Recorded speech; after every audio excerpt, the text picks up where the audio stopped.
Praise the Lord. Greeting in the name of our Lord Jesus Christ. Yesterday we were learning from the book of Acts chapter 17, and we saw yesterday how when Paul and Silas were in the prison, when they started praising God, singing hymns to the Lord, how God's super intervention happened and the prison doors opened. And what it led to? It led to Paul and Silas's chains being broken, and the most important thing which happened was the jailer turned to the Lord, and he and his household were saved. After that, Paul travels to Thessalonica, and there he says that he is preaching in 3 Sabbath days. Sabbath days is the holy days. Paul reasoned with them from the scriptures. What Paul was doing? He was talking about the scriptures, he was reasoning with them, he was having a dialogue with them, and he was explaining to them the scriptures with clarity and simplicity. Paul did the work of demonstrating that the Christ had to suffer and rise again from the dead. Some of them were persuaded, and actually, a great multitude were devout Greeks, and they came to the Lord. So they believed. But as we have every time seen, whenever people believed and the power of God starts moving, there stands an opposition. Similarly, in Thessalonica also, some Jews came to oppose. They brought some evil people with them, and they tried to put the city into an uproar. They tried gathering Jews against them, and they tried to attack them. Now there was a person by name Jason who was a devout Christian. They were using his house as a center of the church. The Jews even went to the extent of attacking his house too. And what they did, the Jews with the evil man, they went and they were crying out. And they said, these people have turned the world upside down. They have come to change everything here. Jesus did not come to be our teacher alone, but he turned our world upside down. Jesus turns the thinking and the power structure of this world around. God was working through Paul and Silas to turn the world to the right side up. But when you yourself are in the wrong side, how will you accept what God's teachings which are right? The direction which they were giving, Paul and Silas, where they were giving God's direction. But according to them, they are turning their world upside down. That's what they were saying. Because they were away from God. So for them, whatever is the right direction from God is a wrong direction as per their perspective. And that's what happened. We come here to the word again in Luke, Gospel of Luke, chapter 12, verses 16 to 21. We read about a story of a rich man. He had lot of crops, and he was growing out of crops, and God was giving him the abundance. It comes to a point where all his storages are full. So what he thinks for himself, let me build more storages so that I can have these crops for my future, the years to come. What he does, he starts creating more storages. But what God says, fool, this night your soul will be required of you. Then whose will those things be which you have provided? Means those things which you are providing, to whom will it belong? If tomorrow your life goes away, what is this possession going to be of any use to you? God was trying to teach him that where is your heart? The word of God says in Matthew 6:21, where your treasure lies, for where your treasure is, there your heart will be also. Like the rich man, his heart was in the treasure. His heart was not right. His heart was on the treasure of the world. Further, we read in the chapter, these are all acting contrary for the decree of Caesar, saying there is another king, Jesus. These were serious accusations, creating a political revolution.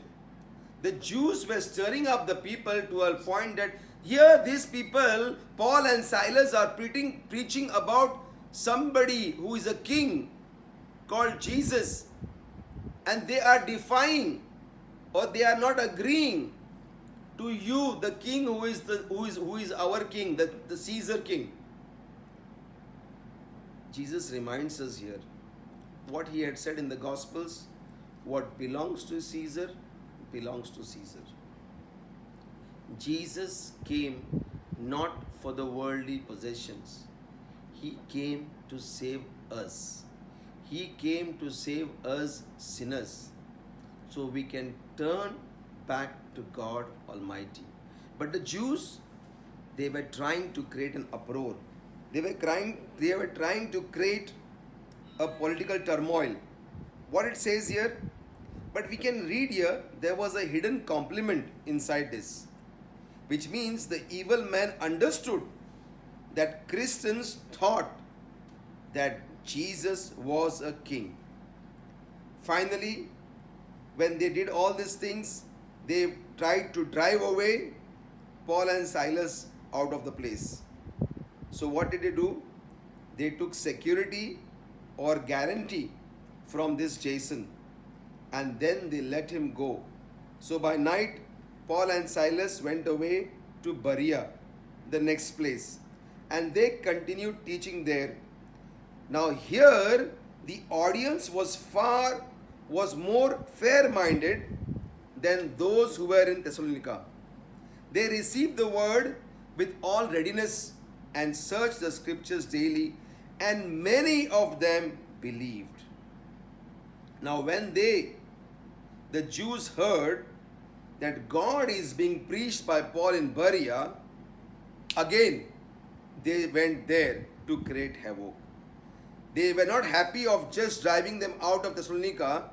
They went even to Berea, and then they stirred up the crowds again against Paul, and they forced them to leave that city too.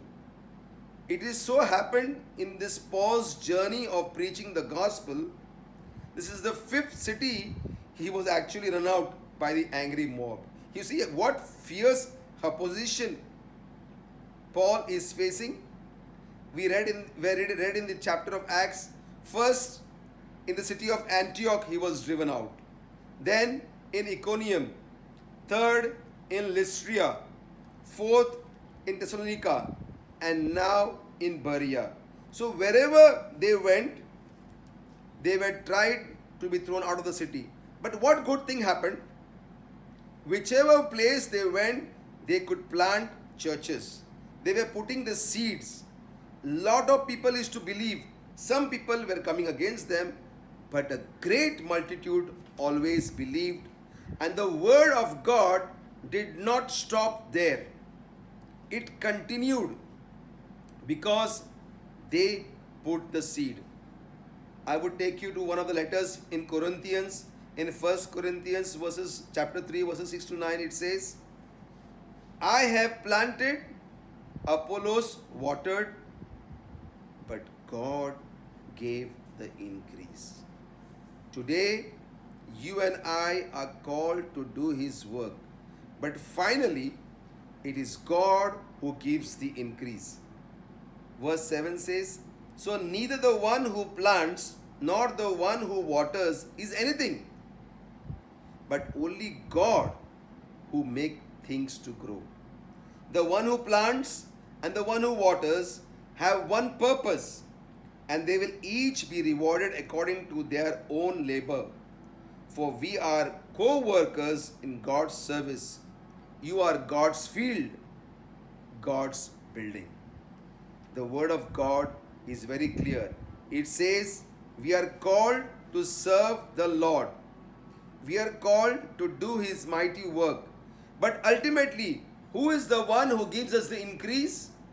The increase comes from the Lord. Someone will plant a seed. Somebody else God will use to water the plant. But finally, God Almighty will give us the increase. We are called to preach his gospel. The question today is, where is our trust? Is it on our own strength, or is our focus on the Lord? We need to turn to God and let God use us in the way he wills. We have to be available for the kingdom of God. The word of God says we are like vessels of honor, sanctified and set apart for the master's use. Let us believe God today that each one of us, in whatever we have, in whichever way we can be used for by the master. We have to be available to be used for the kingdom of God. Amen. Let me pray for you today. Heavenly Father, we come to you in the mighty name of Jesus. Father, we know that with our own might we cannot do anything. We know, Lord, that you choose some people to plant the seed. You choose some people to water. And finally, oh God, you are the one who gives us the increase. Father, we believe, oh God, that whichever way we can be used in your kingdom, we are available to you, Lord. We surrender ourselves and we offer to you, O God, our body as a living sacrifice. Use us, Lord. Mold us in the way you want us to be. Change us, O God. Remove every dross from our heart, O God, and put your new heart into our life. Change our ways, O God. Your word says, let every day let us decrease in ourselves, but increase in you, Jesus. Every day of our life, O God, you make us to change. So we will not boast about our own might and our power, but we will boast in the Lord. Father, we thank you that you change every situations for us, every circumstances for us, because as we keep our focus on you, you will take care of every situation of us. Your word says in Matthew 6:33, seek ye first the kingdom of God and his righteousness, and all things shall be added unto you. Father, as we focus in your kingdom, as we focus in doing your word, you focus, Lord, to increase other things in our life, our needs and wants, our jobs, our businesses. You flourish them, Father God. In this time of COVID, when things look to be challenging, we still believe a mighty God who will make things in our favor. We thank you and we bless you and we lift your name on high. In Jesus' mighty name we pray and ask. Amen and amen. Be blessed. Stay safe. God bless you.